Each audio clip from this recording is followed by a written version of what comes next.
杯盏交错间，他端起酒杯，嘴角挂着10年来最真实的微笑。张浩，感谢你这些年来的付出，今天我也有一份特别的礼物要送给你。宾客们还沉浸在觥筹交错的欢愉中，不曾察觉风暴即将来临。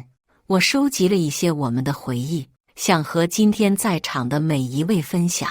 餐桌上的笑声逐渐凝固，人们的目光不由自主地被他吸引。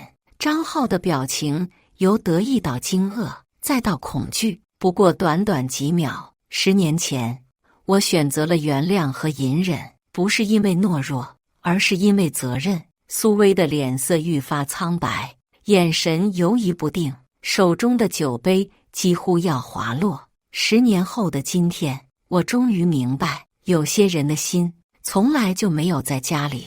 张浩颤抖着站起身，林然，你到底想干什么？他微笑着，目光如水，想让你知道，纵容不是软弱，沉默不代表永远。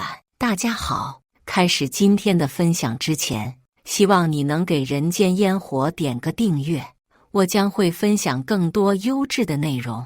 林然站在落地窗前，凝望着窗外的雨，雨丝斜织，纷纷洒落，像极了他此刻的心情，密密麻麻，却又不知从何说起。手机屏幕上那条短信刺痛了他的眼睛。浩哥，昨晚真是美好的时光，想你。发信人是苏薇，张浩公司的下属，那个年轻貌美的女孩，总是在公司聚会上对张浩嘘寒问暖。林然深吸一口气，将手机放回原处，仿佛从未看过这条信息。今天是星期五，张浩说有个重要项目要谈，估计又要晚归了。林然习惯性地打开冰箱，取出早已腌制好的排骨，准备做张浩最爱吃的糖醋排骨。厨房里油烟升腾，林然机械地翻炒着锅中的食材，思绪却早已飘远。他和张浩的婚姻已经走过了第3个年头，本该是最甜蜜的时光。曾几何时，他们还是大学校园里令人羡慕的一对。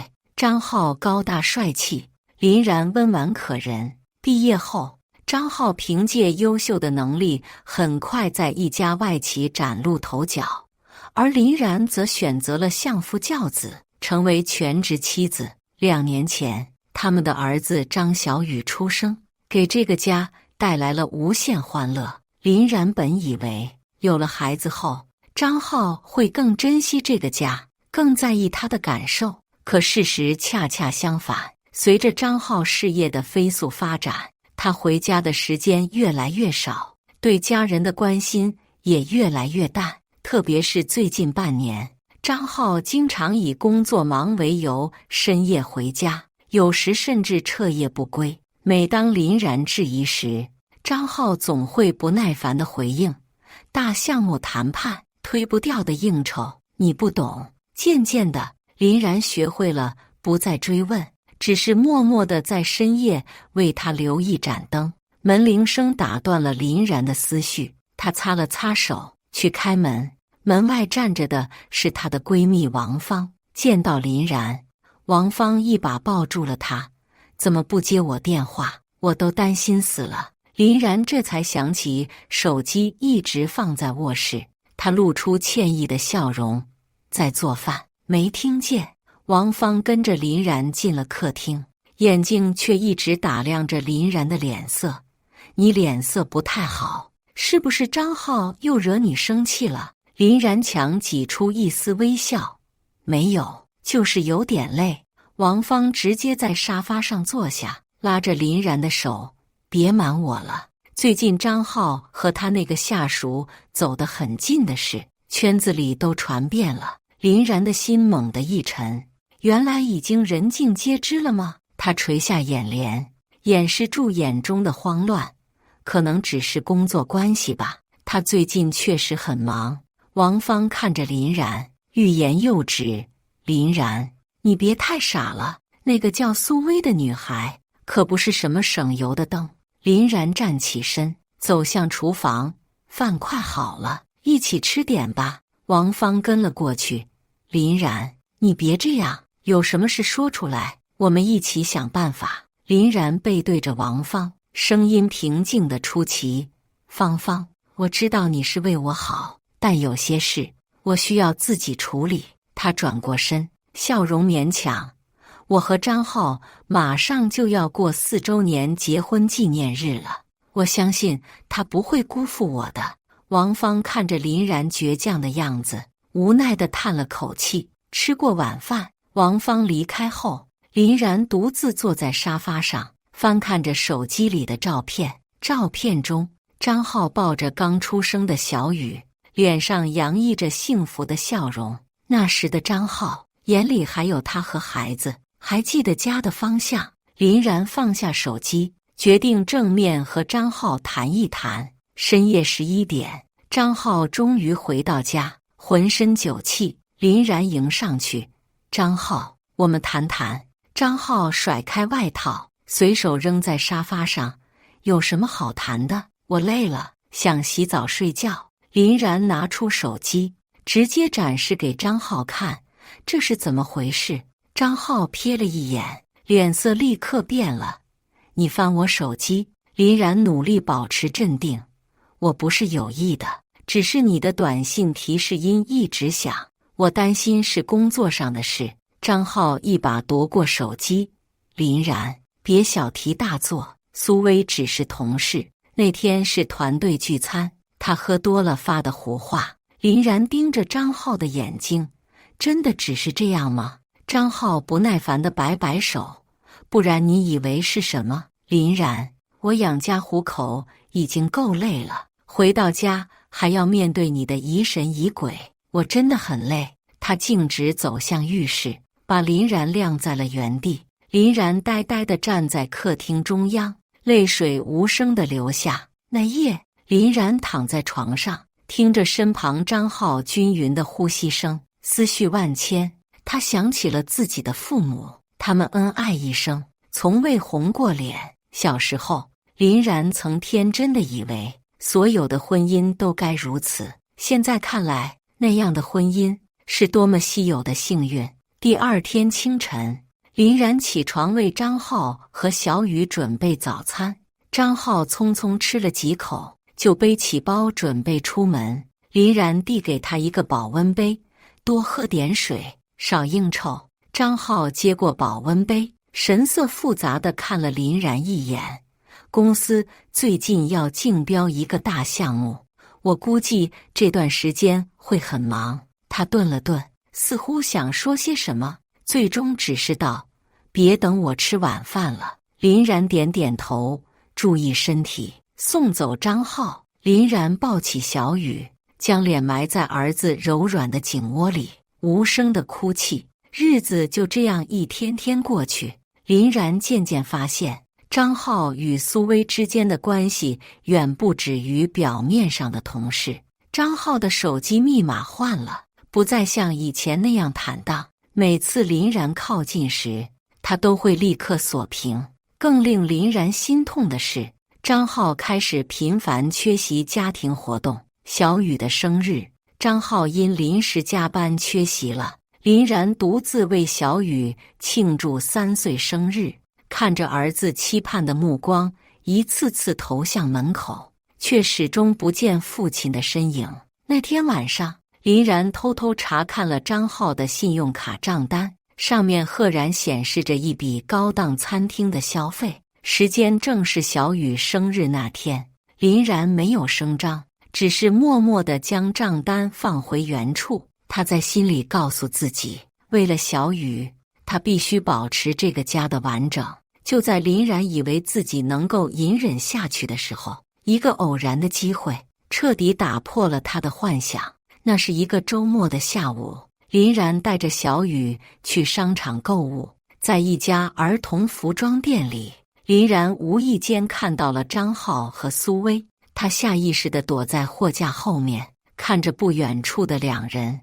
张浩搂着苏薇的腰，亲昵地帮她挑选衣服，脸上的笑容比在家时要灿烂得多。林然只觉得一阵眩晕，拉着小雨快步离开了商场。回到家，林然久久无法平静，他拨通了王芳的电话，声音颤抖：“芳芳，我亲眼看到他们了。”王芳沉默了片刻：“林然，你打算怎么办？”林然咬着嘴唇：“我不知道，我真的不知道。”王芳语气坚定：“离婚，这种男人不值得你付出。”林然擦干眼泪：“可是小雨怎么办？我不能让他从小就失去父亲。”王芳叹了口气：“那你准备一直这样下去吗？”林然握紧电话：“再给我一些时间，我需要想想。”挂断电话，林然陷入了深深的思考。离婚意味着小雨将在单亲家庭中成长，而且林然已经离开职场多年，经济上完全依赖张浩。但若继续维持表面的和平，他又将如何面对这样的屈辱？纠结中，林然想起了张浩的父母，老两口一直很疼爱林然，把她当亲生女儿看待。如果离婚，不仅他和小雨会受伤，张浩的父母也会痛苦不堪。思来想去，林然决定暂时隐忍，至少等小雨再大一些，能够理解父母的选择。就这样，林然开始了他的表演。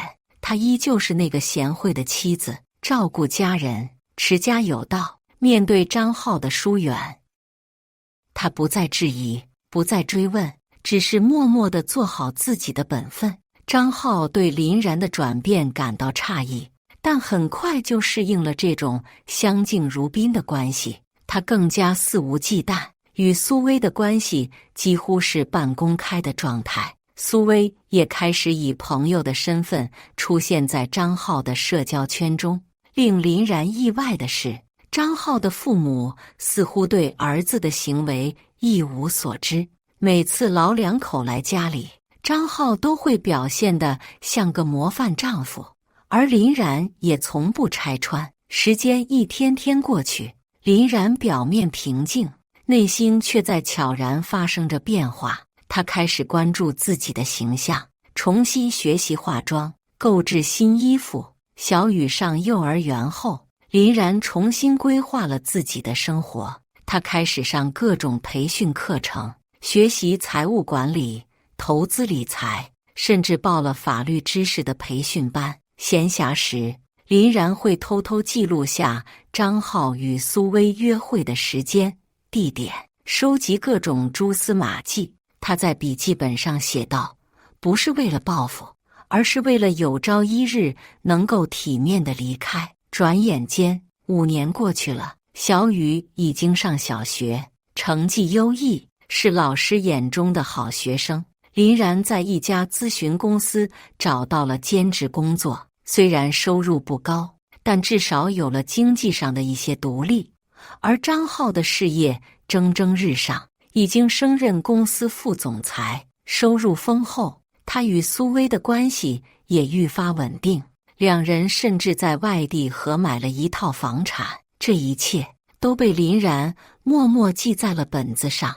又是一年春节，张家老宅里，亲戚们欢聚一堂。张浩的父亲举杯敬林然：“我家有林然这个儿媳妇，是我们张家的福气啊。”林然笑着回敬：“爸，都是一家人，这些年多亏了您和妈的照顾。”张浩的母亲拉着林然的手：“林然啊，这些年你辛苦了，浩子工作忙，家里的担子都压在你身上了。”林然温柔地说：“妈，这都是我应该做的。”席间，张浩的堂弟张明悄悄对林然说：“嫂子，你真不愧是贤内助，换了别的女人，早就闹翻天了。”林然疑惑地看着他：“什么意思？”张明一脸八卦：“别装了，浩哥和那个苏薇的事，圈子里谁不知道？你能忍这么多年，真是不容易。”林然强颜欢笑：“可能是你误会了，张浩只是工作忙。”张明摇摇头，不再多言。晚上回到房间，林然独自靠在窗前，看着外面的月光，他突然明白，自己的隐忍已经成了别人眼中的懦弱，甚至是默许。这不是他想要的生活，也不是他想要给小雨树立的榜样。就在这时，一个计划在林然心中逐渐成型。时光荏苒，转眼间10年过去了。林然和张浩的婚姻表面上风平浪静，实则早已名存实亡。小雨已经13岁，懂事的她似乎察觉到了父母之间的异样，但从不多问。张浩的妹妹张倩也生了一对龙凤胎，今年刚满3岁。张浩的父母虽然年事已高，但身体尚好，每逢节假日，全家人都汇聚在一起。这一年，张浩升任公司总裁，事业达到了巅峰。林然在得知这个消息后，提议举办一次家庭晚宴，庆祝张浩的升职。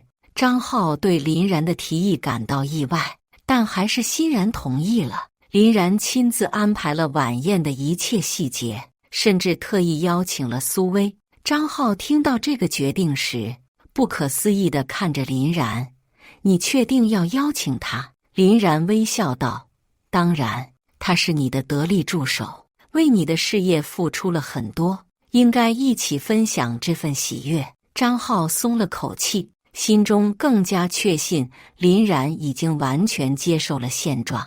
他甚至产生了一丝愧疚，觉得自己太过幸运，拥有这样一个宽容大度的妻子。晚宴定在周6晚上，地点选在一家高档餐厅的包厢。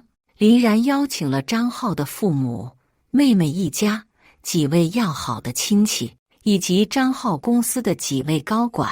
晚宴前一天，林然把小雨叫到身边：“宝贝，明天妈妈有些事情要处理，你可能会看到一些不太好的场面，但无论发生什么，都记住，妈妈爱你。”小雨似懂非懂地点点头：“妈妈，你和爸爸是不是要离婚了？”林然惊讶地看着儿子：“你怎么会这么想？”小雨低下头：“我听到爸爸和一个阿姨打电话，说等你想通了就离婚。”林然的心一阵刺痛，他抱住儿子：“无论发生什么，妈妈都会保护你，好吗？”小雨点点头，紧紧抱住了母亲。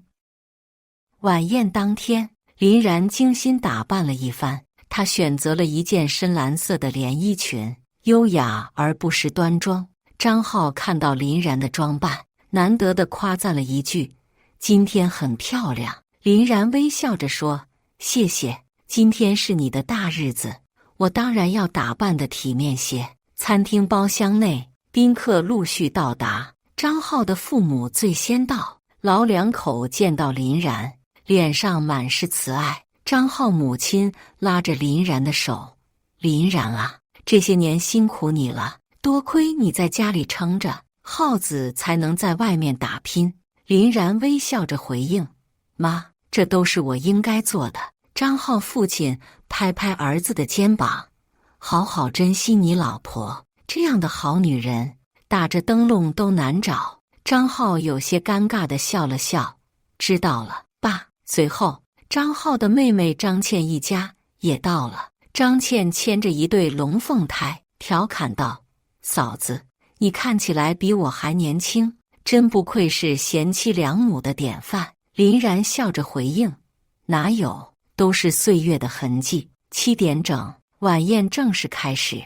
张浩和林然站在门口迎接客人，公司的几位高管陆续到达。他们对林然的印象都很好，纷纷夸赞她的贤惠。7点半，苏薇姗姗来迟，她穿了一身紧身的红色连衣裙，妆容精致，但在这样的家庭聚会中，显得有些过于张扬。看到林然，苏薇明显有些局促，勉强笑道：“林总监，好久不见。”林然亲切地迎上去：“苏薇，欢迎你来。快进去吧，大家都等着呢。”苏薇松了口气，跟着林然进了包厢。张浩见到苏薇，眼中闪过一丝惊艳，但很快就恢复了平静。晚宴上，气氛融洽。张浩滔滔不绝地讲述着公司的发展规划，宾客们认真聆听，不时发出赞叹。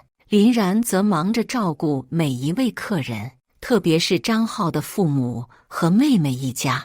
他甚至主动为苏薇倒酒，态度温和，让苏薇渐渐放下了戒备。席间，张浩父亲提议：“今天是好日子，我先敬浩子和林然一杯，祝你们白头偕老。”众人随声附和，举杯同饮。林然浅尝辄止，面带微笑。张浩妹妹张倩也站起来：“我敬嫂子一杯，这些年多亏嫂子在家里支持着我哥，让他无后顾之忧。”林然笑着回应：“一家人不必客气。”晚宴进行到尾声，张浩站起身，感谢大家的到来。他特别感谢了林然，感谢我的妻子，这些年一直默默支持我，是她的付出，让我能够全身心投入工作。说到这里，他瞥了一眼苏薇，眼中闪过一丝复杂的情绪。宾客们纷纷鼓掌，称赞张浩夫妇恩爱有加。就在这时，林然站了起来，微笑着说：“各位亲朋好友，我也有几句话要说。”包厢内安静下来，所有人的目光都集中在林然身上。林然举起酒杯，首先，我要感谢张浩这些年来在事业上的努力，以及对家庭的付出。他语气平和，但付出二字咬得略重。张浩隐约感到一丝不安。林然继续道：“还记得我和张浩在大学相识的那一年，他是校园里的风云人物，而我只是个普通女孩。”他回忆起两人相识、相恋的点点滴滴，语气中充满了怀念。婚后，我们有了可爱的小雨，我以为我们的生活会一直这样幸福下去。林然的目光扫过在座的每一个人，最后落在张浩脸上。可惜，生活并不总是如我们所愿。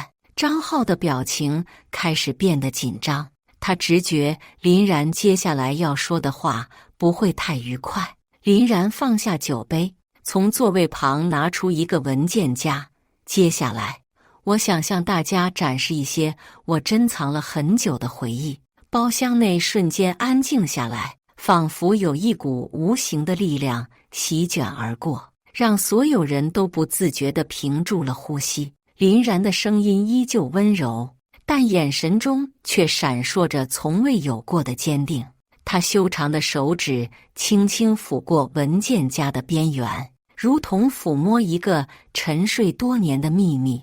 这些回忆，有些是偶然发现的，有些是刻意收集的，它们见证了我们婚姻的全过程。林然慢慢打开文件夹，从中取出第一张照片，脸上的表情平静如水，仿佛只是在展示一张普通的家庭照。这是5年前，张浩告诉我去北京出差的那一周，他实际上在三亚的合影。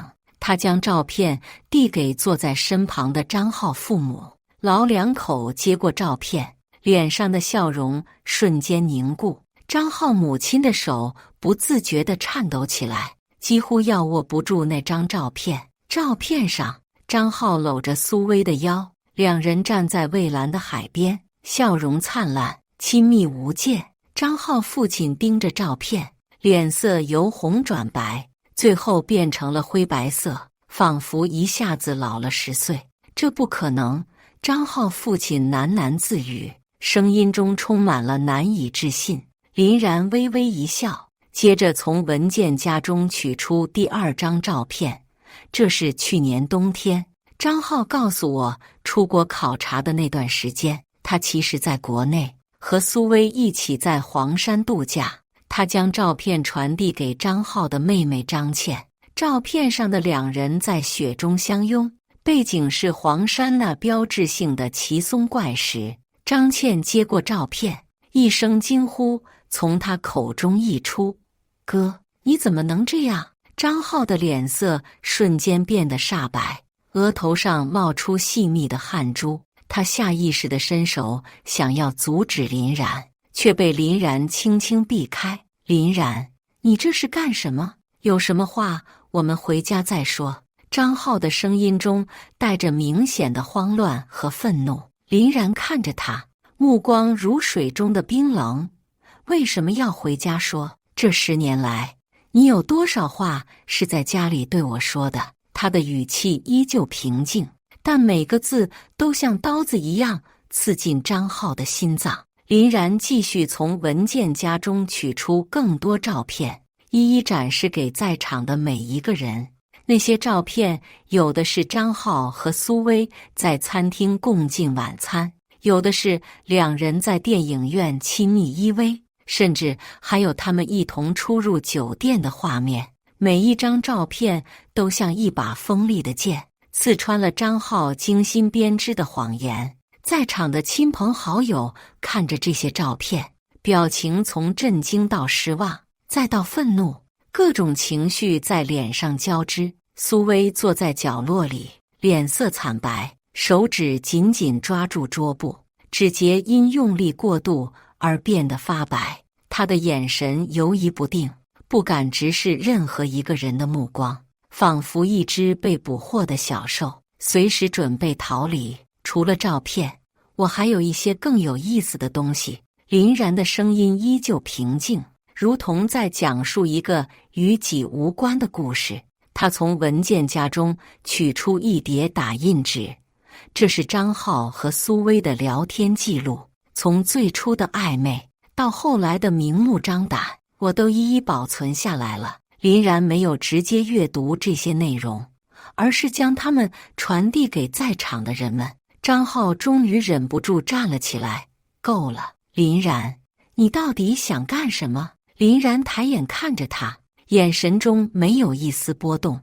我只是在展示真相，难道这有什么问题吗？张浩的妹妹张倩看完聊天记录，气得浑身发抖。哥，你太让人失望了，这些年嫂子为你付出了多少，你竟然……他说不下去了，眼泪夺眶而出。张浩的父亲接过聊天记录，扫了一眼，就将纸张拍在桌子上。混账东西，我们张家从来没出过这种人。老人家气得脸色发青，手指颤抖地指着儿子，枉我们这么多年把你捧在手心里，你就是这样对待你的妻子的。张浩的母亲早已泣不成声，被张倩搂在怀里安慰。林然看着这一幕，眼神中闪过一丝复杂的情绪，但很快又恢复了平静。还有更重要的证据。林然从文件夹深处取出一份房产证明的复印件，这是张浩和苏薇1年前在海淀区合购的一套房产，首付500万，月供2万8。他将文件递给张浩的父亲，您看，这上面清清楚楚写着2个人的名字。张浩父亲接过文件，手微微发抖。浩子，这是真的吗？张浩此时已经完全慌了神，额头上的汗珠不断滚落。爸，我可以解释。解释什么？张浩父亲怒吼道。这种铁证如山的事实，你还有什么好解释的？林然继续道。张浩不仅背叛了我，还背着公司做了许多不光彩的事情。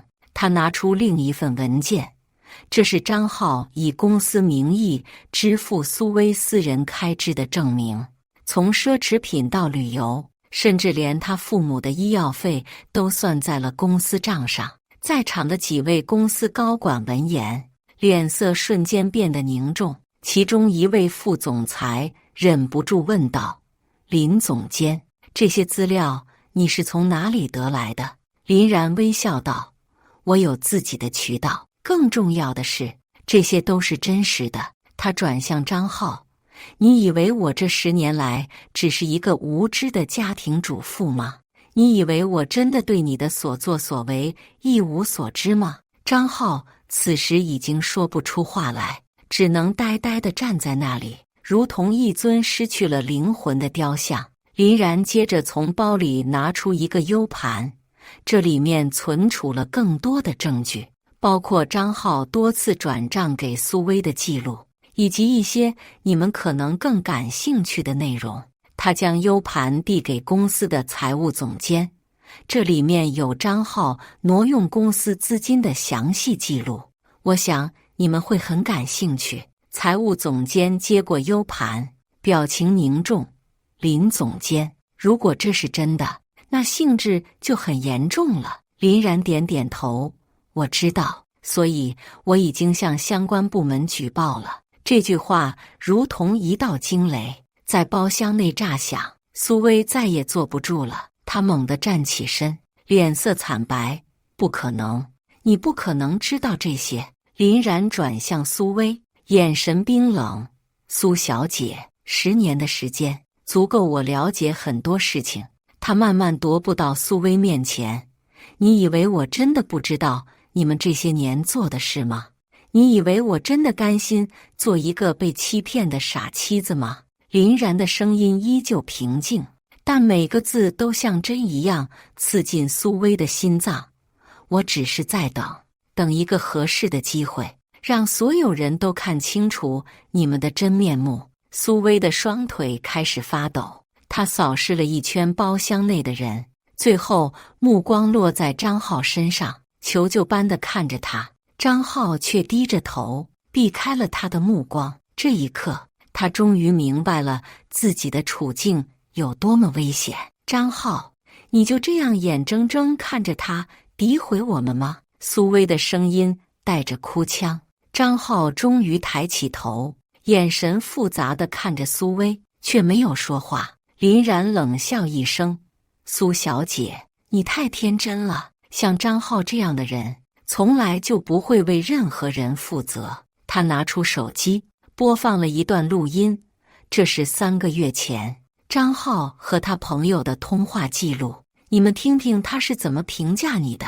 录音中，张浩的声音清晰可闻：苏薇，他只不过是个玩物而已，等我玩腻了，自然会甩掉他。至于我老婆，她太老实了，只要我随便说几句好话，她就会继续默默付出，根本不用担心她会离开我。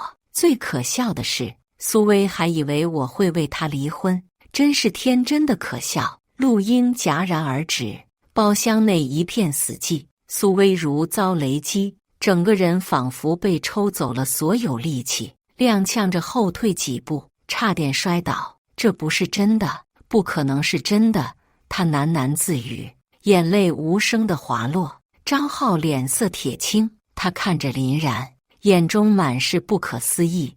你竟然录我的电话？林然微微一笑，这只是冰山一角，我收集的证据远不止这些。他环视在场的所有人，今天我把大家请来，不仅是为了庆祝张浩的升职，更是为了让大家看清楚他的真面目。林然的目光最终落在张浩的父母身上。爸妈，这些年来，我一直把你们当亲生父母看待，所以我不想继续欺骗你们。他的声音微微颤抖，第一次流露出一丝情感。张浩不是你们以为的那个孝顺儿子，他辜负了你们的期望，也辜负了我的信任。张浩父亲长叹一声，仿佛一下子老了10岁。林然，这事不怪你，是我们家对不起你啊。张浩母亲拉着林然的手，泪流满面。林然，这些年你受委屈了，是我们没教好儿子啊。林然轻轻拭去婆婆脸上的泪水。妈，您别这么说，您和爸对我一直很好，我很感激。张浩终于从震惊中回过神来，他上前一步，试图挽回局面。林然，有什么话我们回家再说，不要在这里。林然打断了他的话。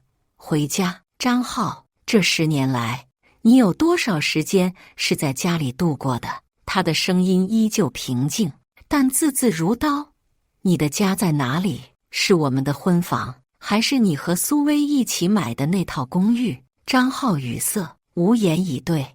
林然继续从文件夹中取出一份资料，这是我整理的张浩这10年来陪伴家人的时间统计。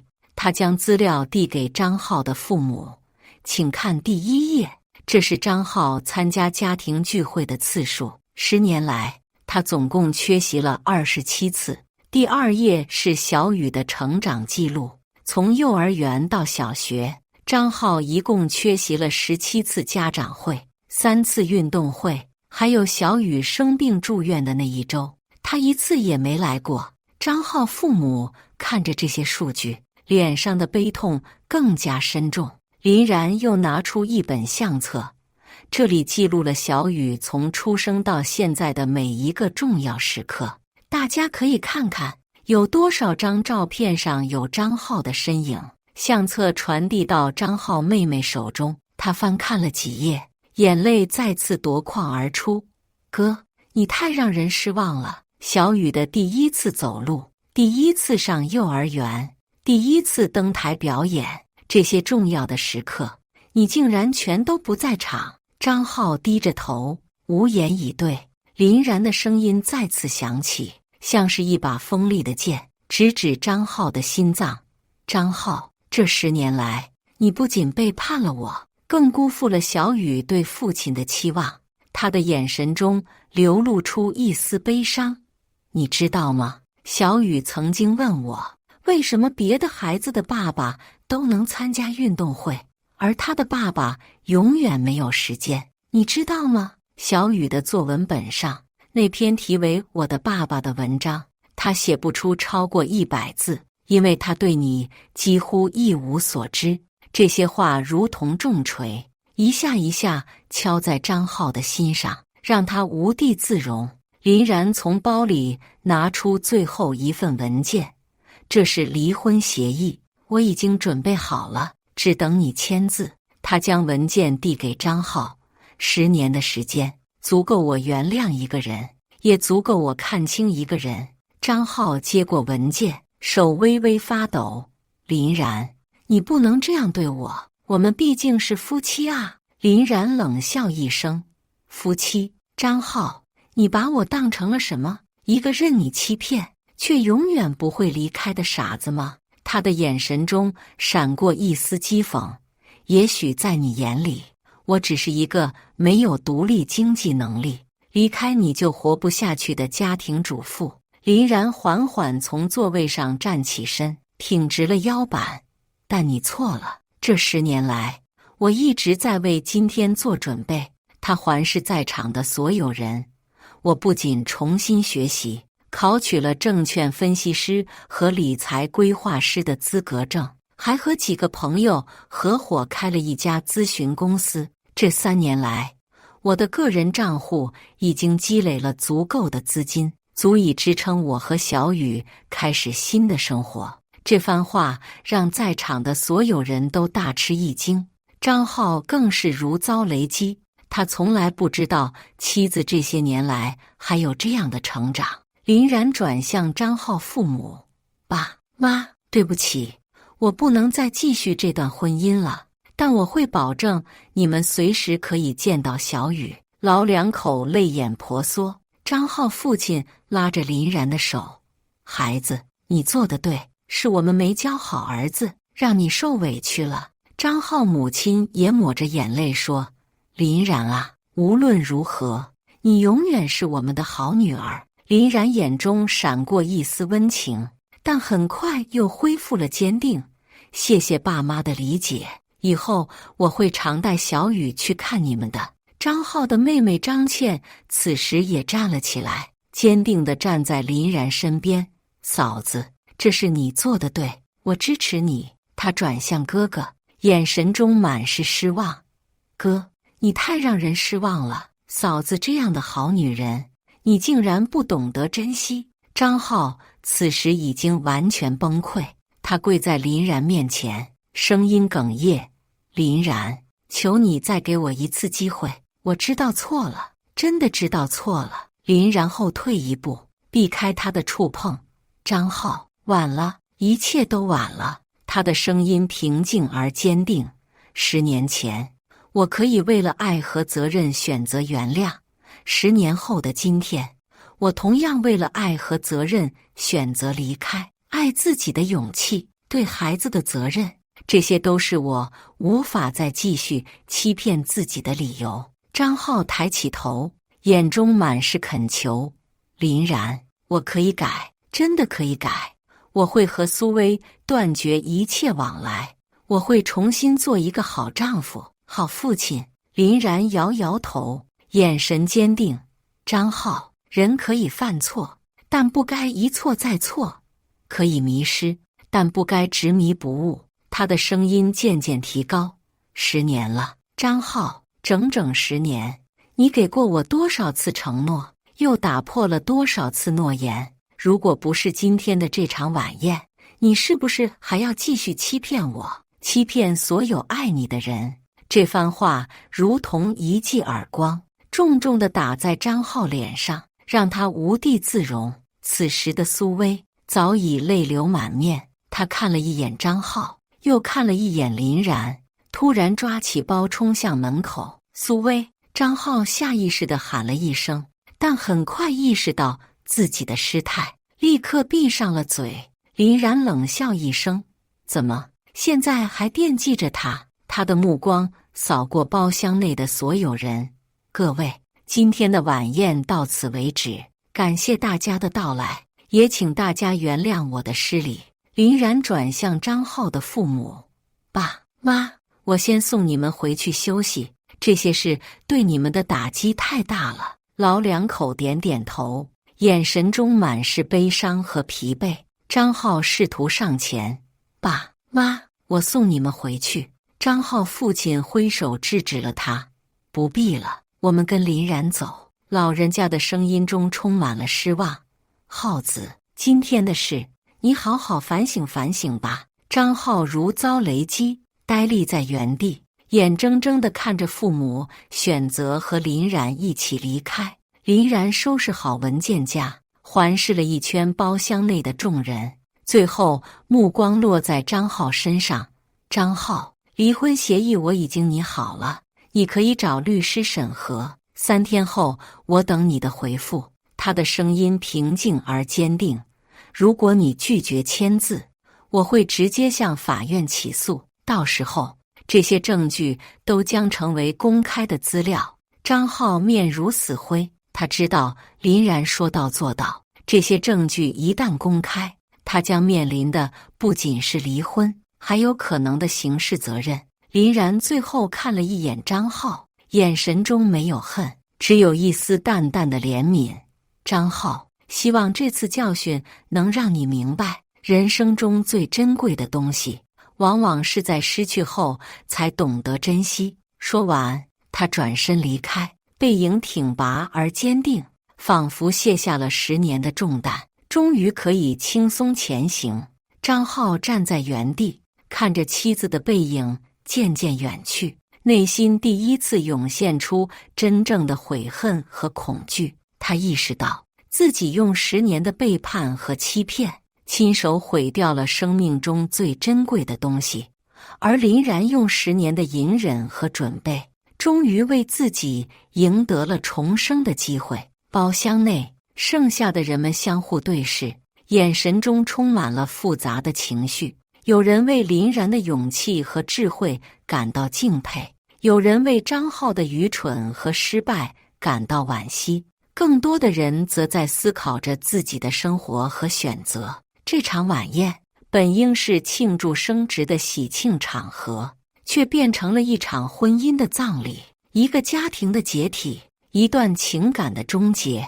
但对林然来说，这不是结束，而是新生的开始。走出餐厅，夜风拂过林然的脸颊，带走了他眼角的一丝湿润。10年的枷锁终于在今晚被彻底打破。以上就是今天分享的故事，大家有什么想说的、想吐槽的，欢迎在下方评论交流，也更希望能给人间烟火点个订阅，我将会分享更多优质的故事内容。